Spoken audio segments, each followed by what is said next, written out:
আসসালামু আলাইকুম। রনিক কিচেনের পক্ষ থেকে বর্ষাকালীন শুভেচ্ছা।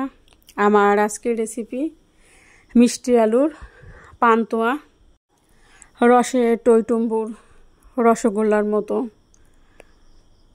মিষ্টি আলুর পান্তুয়া। এখানে আমি মিষ্টি আলু সিদ্ধ করে খোসা ছাড়িয়ে নিয়েছি। আলুগুলো আমি একটু হাত দিয়ে ম্যাশ করে নেব। গ্রেটার দিয়ে গ্রেট করে নিতে পারেন অথবা পটেটো ম্যাশার দিয়ে ম্যাশ করে নিতে পারেন। আমি আলুগুলো ম্যাশ করে নিয়েছি। এখন কিছু উপকরণ ব্যবহার করব। ময়দা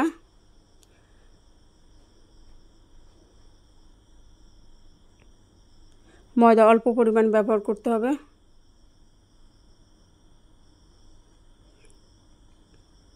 বেকিং পাউডার, এখানে অবশ্যই বেকিং পাউডার ব্যবহার করবেন। বেকিং সোডা ব্যবহার করলে পারফেক্ট পান্তুয়া হবে না। মিল্ক পাউডার,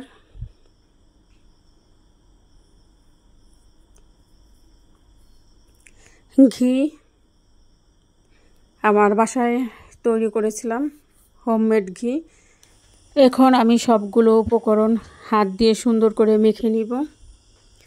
মাখানো যত পারফেক্ট হবে পান্তুয়া তত বেশি সুন্দর হবে।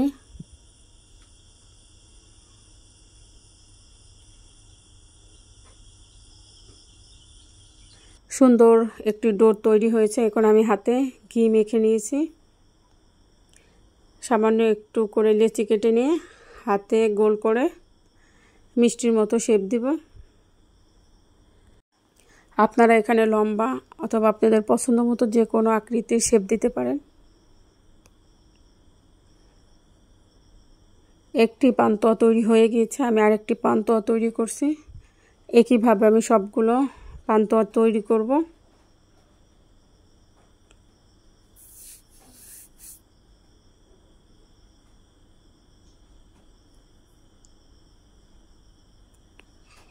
পান্তুয়াগুলো তৈরি করা হয়ে গিয়েছে। পান্তুয়াগুলো রেডি। এখন আমি শিরা তৈরি করতে চলে যাব। 1 কাপ চিনি নিয়েছি। 1 কাপ চিনির জন্য আমি 1 কাপ প্লাস 1/4 কাপ পানি নিব।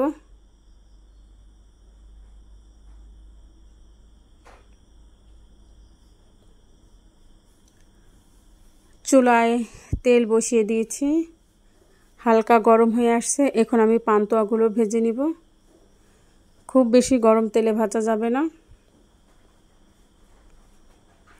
তাহলে উপরে ড্রাই হবে, ভিতরে সফট থাকবে। আলতোভাবে উল্টে দিতে হবে।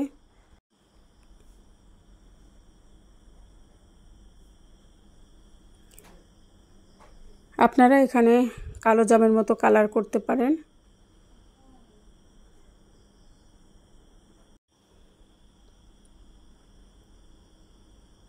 এক ব্যাচ ভাজা হয়ে গিয়েছে। একই পদ্ধতিতে আমি কাঁচা পান্তুয়াগুলো 2 ব্যাচে ভেজে নিব।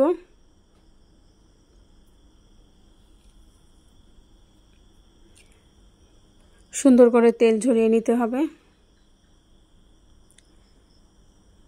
পান্তুয়াগুলো আগে ভেজে পরে শিরা তৈরি করলে পারফেক্ট হবে, কারণ গরম গরম পান্তুয়া শিরার মধ্যে দিলে চুপসে যাবে।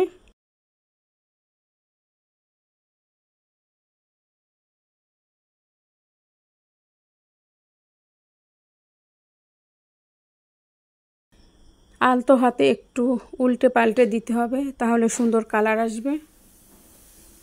পান্তুয়াগুলো ভাজা কমপ্লিট। এখন আমি তেল থেকে তুলে নিব।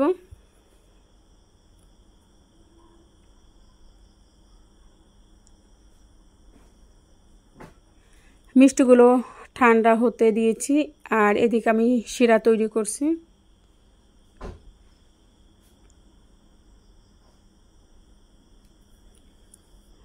শিরা অলরেডি ফুটতে শুরু করেছে।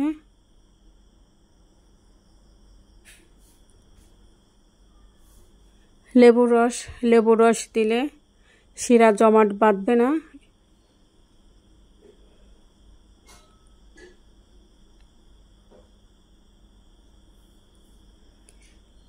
লেবু রস দেওয়ার পর সুন্দরভাবে মেশাবো।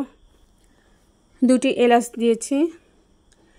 এলাচের অবশ্যই মাথা থেতলে দিবেন, তাহলে সুন্দর এলাচের সুঘ্রাণ বের হবে।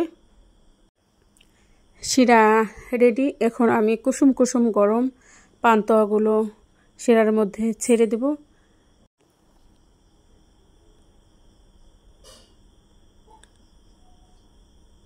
হালকা গরম পান্তুয়াগুলো শিরার মধ্যে দিয়েছি। 2 থেকে 3 মিনিট জাল করে নিব।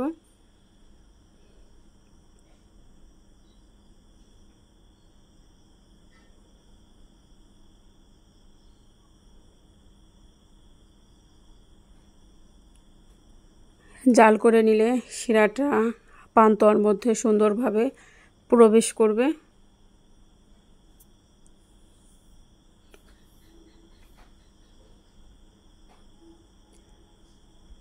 আলতোভাবে একটু নাড়তে হবে।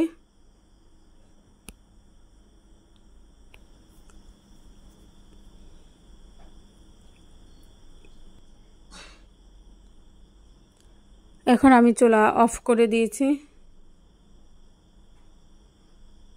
ঢাকনা দিয়ে ঢেকে আমি 2 থেকে 3 ঘন্টা রেখে দেব। তারপর আমি পরিবেশন করব। শিরার মধ্যে বেশিক্ষণ পান্তুয়া রেখে দিলে পান্তুয়াগুলো ভেঙে যাবে। এই পান্তুয়াগুলো এতটাই সুস্বাদু, ঠিক মিষ্টির মতো, ছোট বড় সবাই পছন্দ করবেন। এখন আমি একটি সার্ভিং প্লেটে সার্ভ করব। যারা ইউটিউব থেকে ভিডিওটি দেখবেন, ভিডিওটি ভালো লাগলে আমার চ্যানেলটি সাবস্ক্রাইব করবেন, বেশি করে লাইক, কমেন্ট এবং শেয়ার করবেন। আর যারা ফেসবুক থেকে ভিডিওটি দেখবেন, ভিডিওটি ভালো লাগলে আমার পেজটি ফলো করবেন, বেশি করে লাইক, কমেন্ট এবং শেয়ার করবেন। রসে টইটুম্বুর, ঠিক যেন রসগোল্লা। আজকের মতো এখানে বিদায় নেব। আগামীতে অন্য কোনো রেসিপি নিয়ে আবারও আপনাদের মাঝে হাজির হব। ততদিন সবাই ভালো থাকবেন, সুস্থ থাকবেন। আল্লাহ হাফেজ।